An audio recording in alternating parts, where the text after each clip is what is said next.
മുതലാളി. വണക്കം വണക്കം. எப்படி இருக்கடா விளவெல்லாம்? തരക്കേടില്ല. മഴയ്ക്ക് കാലതാമസം വന്ന പ്രയാസാവും. அதுக்கு என்ன, நான் வரும்போது மலையை கூட்டிட்டு வரணுமா?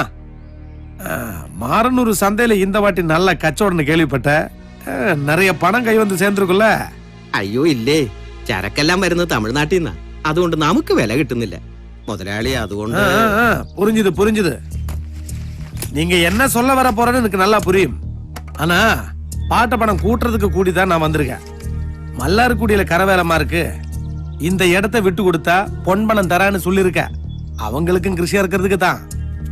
நீங்க இங்க பிழைச்சு போட்டேன்னு நினைச்சுதான் நான் கொடுக்காம இருந்தேன். அதனால பாட்ட பணம் 1000 ரூபாய் கூட்டி கொடுத்துதான் ஆகணும். சரியா? என்ன வேணான்னு சொல்லியா? பொன்னாரமங்கல திருஷ்டிய காலத்துல வேலைக்கு ஆள் எடுக்கிறேன்னு கேள்விப்பட்டேன். அங்கேயும் வேலை செஞ்சு ஜீவிக்கலாமே. അയ്യോ വേണ്ട, കൂട്ടിത്തരാം മുതലാളി. செய்தலுவே മുതലാളി, அந்த ஷாப்ல போய் திவாரனோட மூத்தது 3 குப்பி எடுத்து வைக்க சொல்லு. ശരി മുതലാളി. சரி சரி, போய் வேலையை பாரு. ஓயா. തേവരുടെ സ്വഭാവം എന്നെക്കാൾ അറിയുന്നത് നിങ്ങൾക്കല്ലേ? ഞാൻ ചെന്ന് പറഞ്ഞാൽ അയാൾ കേൾക്കുന്നത് നിങ്ങൾ കരുതുന്നുണ്ടോ? വിളകൾക്ക് നേരാൻ വണ്ണം വളയിടാൻ പോലും കഴിയുന്നില്ല വൈദ്യരെ. അതിന്റെ കൂടെ പാട്ടപ്പണം കൂടി കൂട്ടിയ കഷ്ടത്തിലാകെയുള്ളൂ. അയാളോടത് അപ്പ പറയാതെ കൊടുക്കാമെന്ന് സമ്മതിച്ചിട്ട് വന്നാ ഞാൻ എന്ത് ചെയ്യാനാ? കൃഷി ഇറക്കാൻ ഏതോ തമിഴന്മാർക്ക് സ്ഥലം കൊടുക്കാൻ പോണെന്ന് പറഞ്ഞപ്പോ പിന്നെ ഇതേ നിവൃത്തി ഉണ്ടായിരുന്നുള്ളൂ. എന്നാൽ ഇനി പറഞ്ഞിട്ട് കാര്യമില്ല. കുറച്ച് കൂടുതൽ അധ്വാനിച്ച് വിളവ് കൂട്ടി പിടിച്ചു നിൽക്കാൻ നോക്കുക. അതല്ലേ ഇനി ഒരു പോം വഴിയുള്ളൂ. എന്ത് ചെയ്യാനാ, സ്ഥലം തേവരുടെ ആയി പോയില്ലേ? എന്നാ ഞങ്ങളങ്ങോട്ട്. ശരി.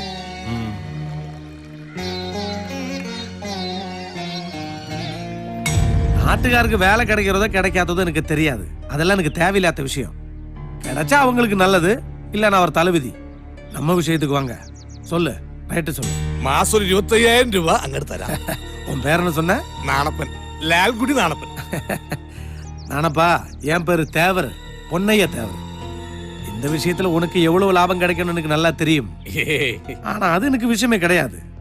எனக்கு எவ்வளவு பணம் கிடைக்கும் அதுதான் என் விஷயம். ரைட்டு, நான் சொல்லட்டுமா? ആ മുതലാളി പറഞ്ഞാട്ടെ. 75,000. അയ്യോ മുതലാളി, ഇതെന്റെ മുണ്ട് കീറുന്ന കച്ചവടമായി പോവും. അല്ല, அந்த கிழிஞ்ச முண்டு அங்க போட போற சவர்ல போடுங்க. ஏய் வாசு, இதான் என் முடிவு. அப்படி இருந்தா வச்சுக்கலாம், இல்ல நான் இடத்த காலி பண்ணு.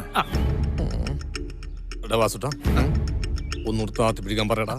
അതൊന്നും നടക്കില്ല നടപ്പൻ ചേട്ടാ. ഒരു വർഷത്തെ കാര്യമല്ലേ ഉള്ളൂ. ദേ, മുതലാളിയുടെ മനസ്സ് മാറിയ പിന്നെ കൈവിട്ടു പോവും. என்னடா அங்க ஒரு பேச்சு?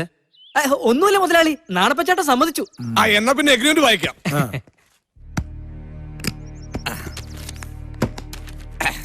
ഇത് agreement executive between Shri Lalgudi Nanappan and Shri Ponnayya Thevan.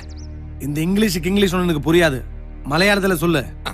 ഒന്നാം കക്ഷിയായ മൈസൂർ വസനഹള്ളിയിൽ ലാൽകുടി നാണപ്പനും രണ്ടാം കക്ഷിയായ തിരുനെൽവേലി മല്ലാർക്കുടി പൊന്നയ്യ തേവനും തമ്മിലുണ്ടാക്കിയ കരാർ പ്രകാരം മാസം 75,000 രൂപ സംബന്ധിച്ച് ഒരു വർഷത്തേക്ക് ശ്രീ போதும் கையெழுத்து போடுற. ഓ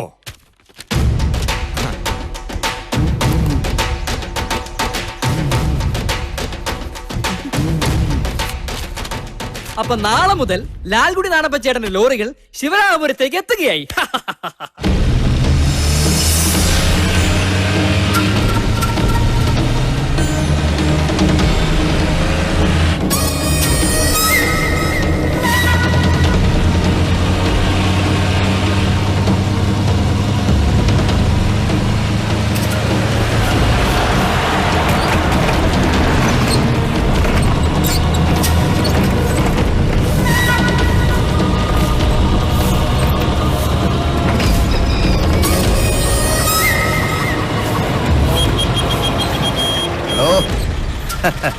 നനച്ചിട്ടൊക്കെ അടിമോളെ. ശരി, കാണാട്ടാ.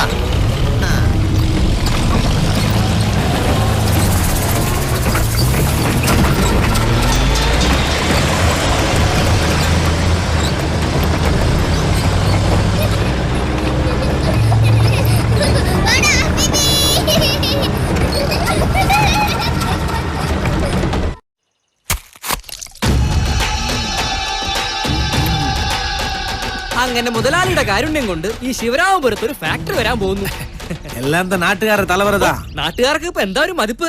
ഈ ഫാക്ടറി വന്നാൽ ഓരോരുത്തർക്കും ജോലി കിട്ടുമെന്ന് പറഞ്ഞ് എല്ലാവരും വളരെ സന്തോഷത്തിലാ. എല്ലാം ശരി, இந்த ஃபேக்டரி வந்தா இங்க கிருஷி வேலைக்கு ஆள கிடைக்குமா? ആ, டேய் வாசுட்டி, நாட்டுக்காரர்கிட்ட சொல்லு, இந்த பொன்னைய தேவரு அவங்களுக்காகத்தான் எல்லாம் பண்றேன்னு.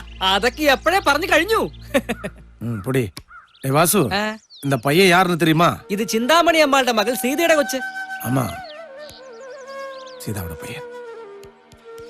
சீதாவோட பையன் தான். வாகண்ணா. മോനായി ഒന്ന്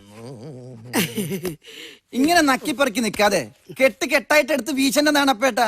ലക്ഷങ്ങളല്ലേ ബില്ല് പാത്രം കിട്ടിയത്.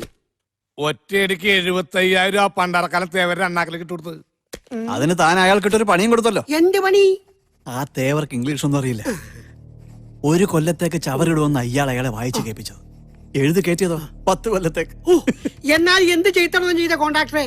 പിന്നല്ലാതെ ഒരു കൊല്ലം കഴിഞ്ഞ് ഇയാൾ കാല് മാറിയാ ഞാൻ ചവറും ചോന്ന് 7 കോത്താത്തേക്ക് പോകും. മാത്രമല്ല എനിക്ക് ഈ കുറ്റബുദ്ധി പറഞ്ഞു തന്നത് ഈ വക്കീല. ആ ബുദ്ധിക്കുള്ള വളമിട്ടത് ഈ പരശുരാമന്. സ്വന്തം പേര് ഇംഗ്ലീഷിൽ എഴുതി കാണിച്ചാൽ പോലും അയാൾക്ക് വായിക്കാൻ അറിയില്ല. അത് ഞാൻ വക്കീലിനെ ഓർമ്മിപ്പിച്ചപ്പോ വക്കീലിന്റെ തലയിൽ ഉദിച്ചതാണ് ഈ ബുദ്ധി. ചുരുക്കി പറഞ്ഞ നാണപ്പന്റെ ടീം ബെസ്റ്റ് ടീം. ആ ലോനപ്പം മുതലാളിയുടെ പ്ലാൻ അവിടെ സ്ഥാപിക്കാനുള്ള ശ്രമമാണ് ഇനി നമ്മൾ നടത്തേണ്ടത്. മുതലാളിയെ കൈവിട്ടാൽ നമ്മുടെയൊക്കെ പോക്കറ്റിൽ തടയാനുള്ള ലക്ഷങ്ങളാവും ചോർന്നു പോകുന്നത്. അപ്പൊ ലാൽഗുഡി നാണപ്പന്റെ ചവർ ലോറികൾ ശിവരാമപുരത്തേക്ക് അങ്ങനെ നിലക്കാതെ നീങ്ങട്ടെ. ചുമക്കാൻ ആള് വേണോ? തന്നെത്താൻ ഇരുന്നങ്ങോട്ട് ചുമച്ചാ മതി.